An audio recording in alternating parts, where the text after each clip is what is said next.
Bonsoir et bienvenue dans Une minute un livre. Je vous parle ce soir de ce roman graphique, Shine is Queer de Seven aux éditions Sarbacane 2020. Alors, un roman graphique saisissant, déstabilisant, délibérément décalé. Alors ensuite Yann, un personnage queer insaisissable, hein, et le cas Aymen, on circule de fête en fête, de soirée en soirée, d'érotisme à la pornographie, hein, dans une errance nocturne marquée par l'excès et la recherche entière de sensations.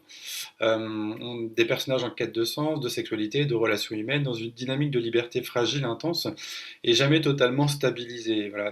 On voit bien hein, qu'on est dans une tentative de respirer dans un espace en même temps contraint, et on voit des corps qui cherchent à exister et des subjectivités queer hein, dans un contexte chinois très normatif.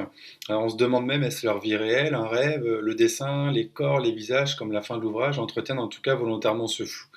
Alors à l'image du terme queer, hein, le récit refuse les catégories fixes, hein, une histoire, des vies, des personnages qui se dérobent, déborde les normes de genre, de sexualité et même finalement celle du récit lui-même. On peut parler de fuite nocturne hein, à l'aune d'un flou hein, qui n'est pas un défaut du récit mais sa matière même. Hein. On peut dire que vraiment ce flou est volontaire. On est déstabilisé vraiment très très vite hein, dès les premières pages. Alors justement, l'ouvrage pointe cette subjectivité queer hein, fragmentée dont on a parlé, un regard qui refuse une certaine fixité et finalement une narration qui épouse le trouble identitaire et social. Voilà. En tout cas, un roman graphique assez complexe, hein, vraiment déroutant. Hein.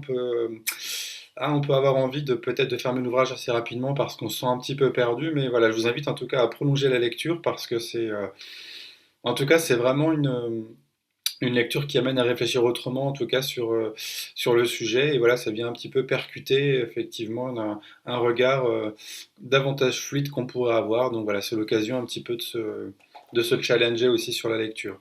En tout cas, voilà, je vous souhaite de le découvrir si vous ne connaissez pas. Bonne lecture et à bientôt.